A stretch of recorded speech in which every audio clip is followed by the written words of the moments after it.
Hey everybody, it's Andy from Snow Camps Europe here, and as many of you will know, today I am skiing on the new Elan Voyager Ski. It's the world's first folding all-mountain ski and has just been released at ISPO a couple of weeks ago. This is one of 8 pair that have made their way to Austria, and I'm lucky to have them for a couple of days, and I'm going to basically ski them and tell you my thoughts on the folding ski. So for those of you who don't know, Elan are a Slovenian ski manufacturer. They started in 1945, also used to make tennis rackets, and they've been responsible for quite a few innovations in the ski industry. In 1990, they brought out the first cap construction ski, which many other ski manufacturers then went with. Atomic have used cap construction, as have Salomon and lots of others. And obviously the biggest thing they brought to skiing in 2000 was the carving revolution. They were the people who gave us side cut radius, the first shaped ski. So skis became a lot shorter. We no longer had to really bend them on a reverse camber to turn them. You just had to put them on the edge and around the corner you went. So it's thanks to Elan that we got the modern day carving ski. They then introduced a folding ski later in the 2000s, but this was a touring ski called the Ibex.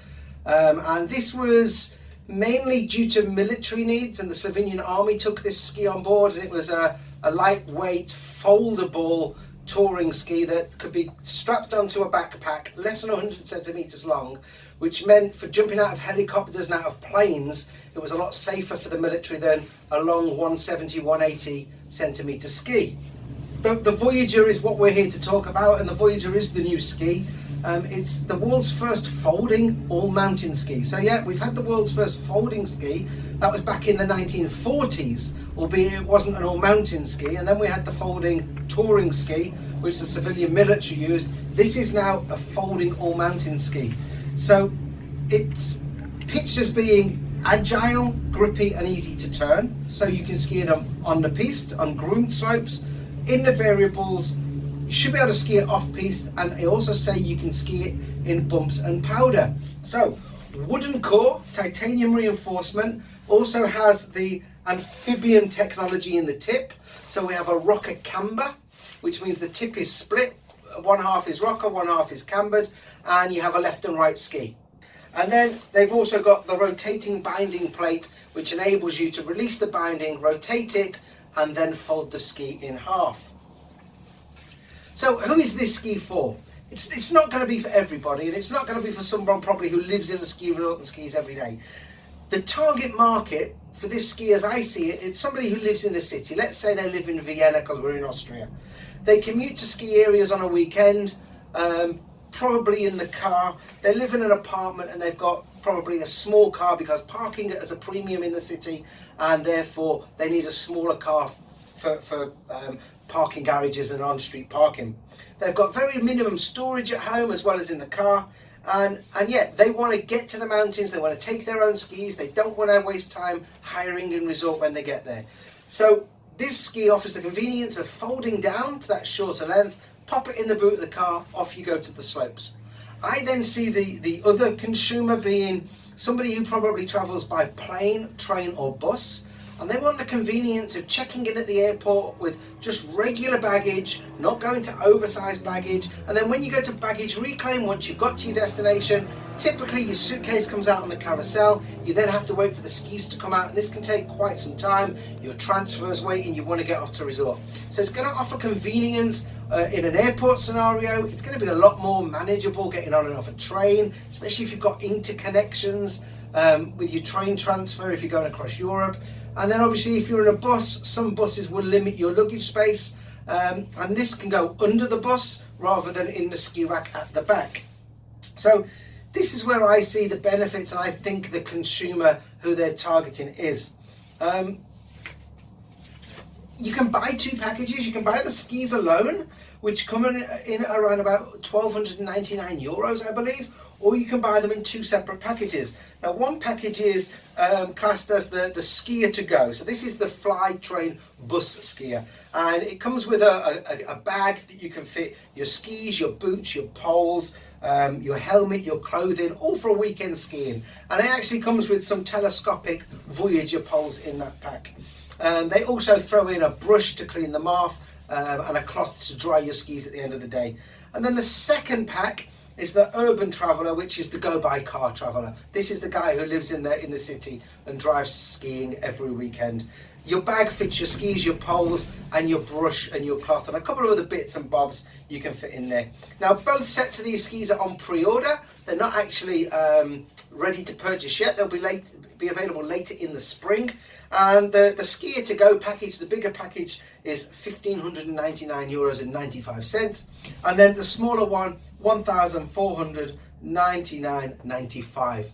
There are your two different packages. So let's go and see how these skis perform on the slopes.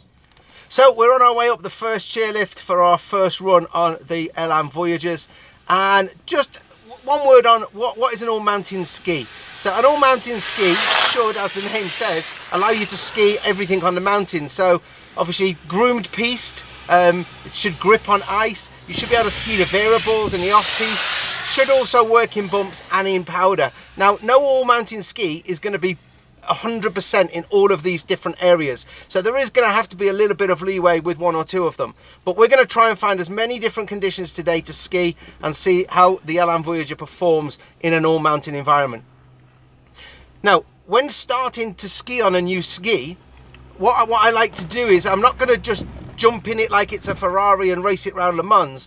I'm going to start very slowly. I want to feel the ski. I want to find the center point of the ski. I'm going to do some fore and aft exercises, just going forwards and backwards, finding where the center of the ski is and the sweet spot.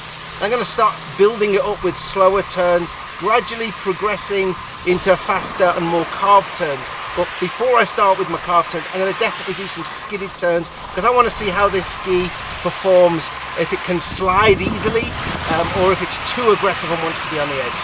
So as you'll see with these runs coming up now, we started very, very slowly. I'm sliding the ski around, I'm finding the center of the ski, I'm feeling the snow underneath my foot, and then once I've got a feel for the ski, then I'm going to go and ski the mountain. I'm going to push it a little bit more, pick up the tempo, pick up the rhythm with the turns, and yeah, just try and enjoy myself, because at the end of the day, what we really want to know is the Elan Voyager a fun ski to ski on? Let's put aside that it folds in half. That's great if you need a ski that folds in half, but what we really want to know is, can the ski perform, and are we going to have fun on the ski? Because at the end of the day, why do we go skiing? It's to have fun. So as you can see, I just did a little bit of sliding my feet just to feel the skis underneath me, a little bit of fore and aft just to kind of feel the front of the ski, the tip of the ski, and then I just naturally let the skis start to run, and I just started to do some basic turns. I then started to play with letting the ski slide a little bit and then building up the edge angle. So just a basic long parallel turn, lots of movement, and then I did a little bit of a sliding exercise, a bit of braquage they would call it maybe. I just slid the skis and turned the skis and slid the skis and slid the skis, and then I went back into the long turns, and again just increasing the edge angle ever so slightly on that first run, just feeling the skis bite and seeing how they felt on the snow. So on the second part of this run, I started to do more long turns, again just concentrating on letting the ski drift around the start of the turn and then building up the edge angle. And as I got further and further, I was bringing that edge angle a little bit earlier into the turn, not full carved turns, but still a little bit of slide and then carving. So far the ski feels very capable on the piste. There's no problem with grip and there's no problem with letting the ski slide. What I'm now going to do is I'm going to do some short turns, and again I'm going to let them slide at the start and then build up the edge angle. But again, I'm not going to go full carved short turn quite yet. I'll come with subsequent runs where I'll do long carved turns and short carved turns.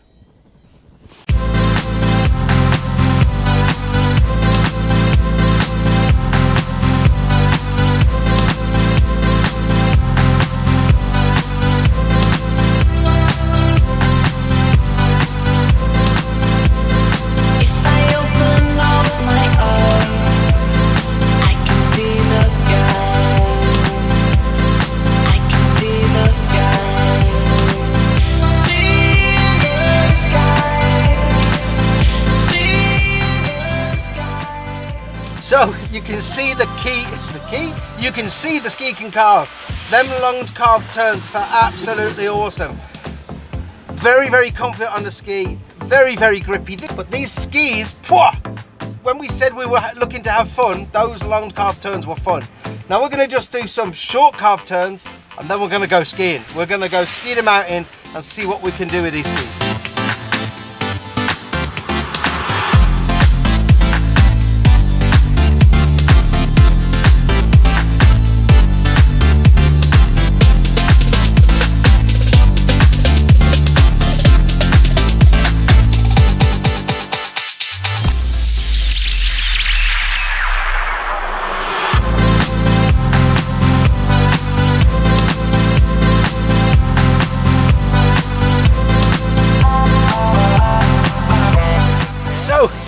See that we've moved away from the piste skiing and we're now skiing the mountain.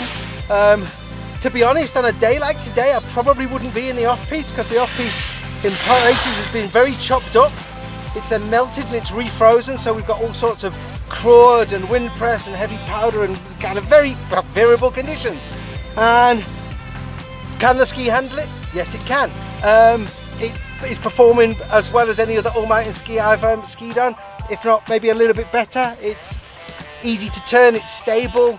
Again, it lets me slide or it lets me grip.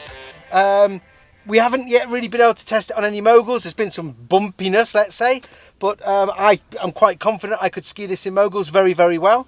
Going back to something that I've mentioned earlier in the video, people are talking about the weight of this ski, 3,400 grams. You wouldn't know it. You seriously would not know it's so heavy. My other skis, I have a pair of Atomics Piste Performance skis. They are lighter, but they feel heavier. Now this could be because they are more stiff and therefore they're not as agile. But one of the things, or three of the things that Elan say about this ski is agile, grippy, and easy to ski.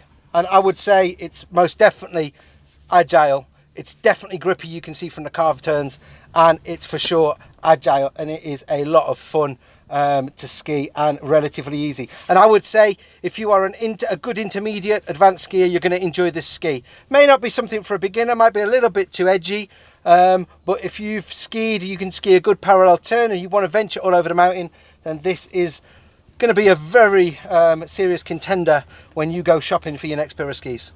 We're going to ski a little bit more of the variables, and to go back again to what we said earlier, are we having fun? We are having a lot of fun here today in the sunshine of Zell, See Austria.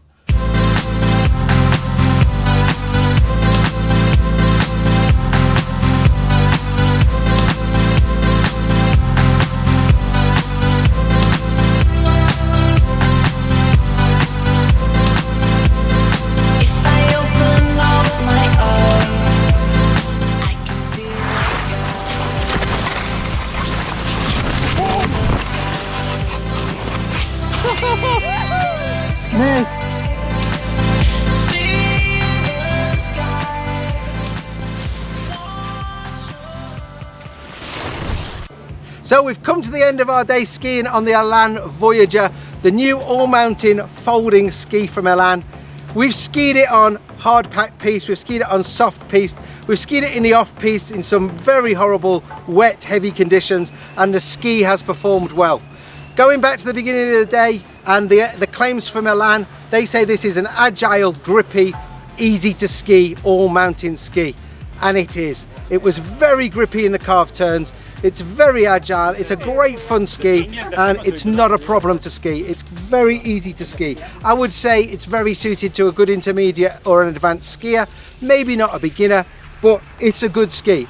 Whether or not it's hinged or not, we wanted to see if the ski could perform. Is there a gap in the market for a hinged ski that's going to save you some space when transporting, whether on a plane, a train, a bus or in the car? I think there is, for the right person. So if you're that right person, then consider a pair of Elan Voyagers. If you've liked this product review, then please do hit the like button. Don't forget to subscribe to our YouTube channel. Any comments or questions, whether they be from myself, Andy from Snow Camps Europe, or for the guys from Elan, pop them below and we will get them hopefully to answer them. And just one point, I have not been paid or rewarded to make this product review. I am not affiliated to Elan in any way. I, like all of you, saw these skis launch, saw the social media and wanted to get on them and give them a test. I wanted to see if they were as good as Elan say they are. And do you know something? They are extremely good all-mountain skis. It's Andy for Snow Camps Europe saying bye for now. go check out the Elan Voyagers. See you next time.